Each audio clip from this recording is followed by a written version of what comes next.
Nous sommes face à un projet ultralibéral, qui favorise la santé des entreprises, plutôt que la santé humaine et environnementale.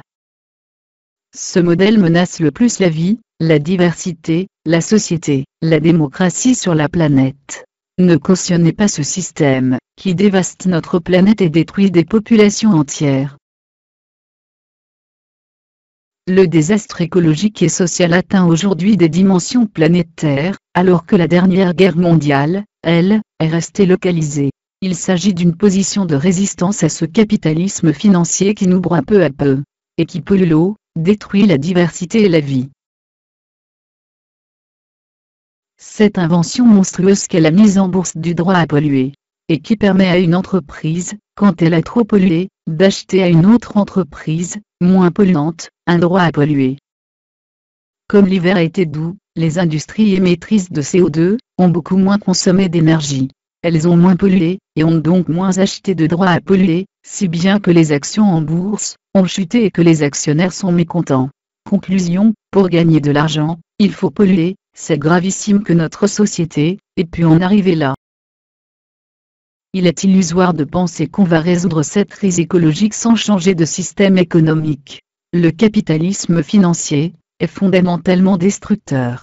Et il n'a même pas besoin de la démocratie pour exister, la Chine en fait la preuve. Tant qu'on n'aura pas changé ses fondamentaux, on n'avancera pas.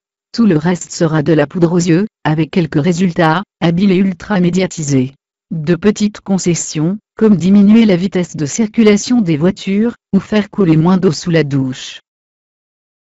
Les biocarburants, présentés comme une solution, alors qu'il s'agit d'une aberration écologique. Leur culture exige d'immenses surfaces, qui viennent en destruction absolue de la diversité. Il faut les engraisser avec des tonnes de pesticides et d'eau. Et, au final, ils polluent à peine moins que les carburants traditionnels. En réalité, ils n'ont pour but que de maintenir l'activité de quelques lobbies, automobiles en particulier.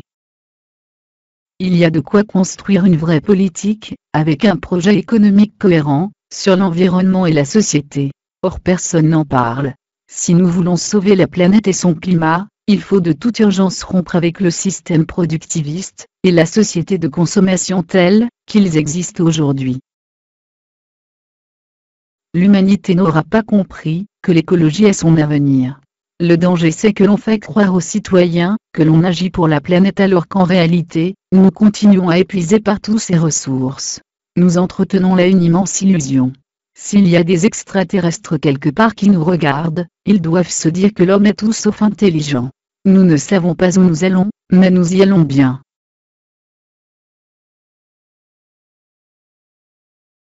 Premier maillon de l'action, est déjà de prendre conscience de notre inconscience. Nous sommes installés dans ce qui est proposé comme une vérité, mais qui détruit la vie. Nous avons besoin de la nature, mais la nature n'a pas besoin de nous. Une fois que nous aurons compris cela, nous pourrons sortir de notre inconscience. Qu'il peut y avoir un changement de la société, sans qu'il y ait un changement humain et réaliste. On ne peut pas d'un côté manger bio, et de l'autre exploiter son prochain. On ne peut pas se défausser. Si je veux que le monde change, je dois changer pour être dans la cohérence. L'être humain peut parfaitement se nourrir sans dégrader la nature. Me nourrir en détruisant. Nous ne sommes pas sur cette terre pour servir un système injuste et inégalitaire. Un système où une minorité insatiable ruine et affame le reste. Dissiper les ressources, polluer les océans, détruire les forêts, tout cela rentre dans l'idée de croissance économique. On ne regarde que le résultat comptable sans prendre en compte les conséquences de cette économie. Nous sommes à côté de la plaque, dans l'obscurité la plus totale. Le modèle de société est en faillite, et crée une insécurité. Et c'est cette insécurité qui amène à se demander s'il n'y a pas d'autre voie, d'autre chemin. Nous sommes effectivement en phase de transition, mais on ne sait pas bien vers quoi. Soit l'humanité s'élève et donne une bonne orientation à son histoire. Soit elle reste prisonnière dans cette mentalité archaïque, et ça ira alors de plus en plus mal. En résumé, s'il y a des initiatives qui essaient de construire un nouveau modèle, mais on continue dans un système qui lui ne cesse de nous détruire.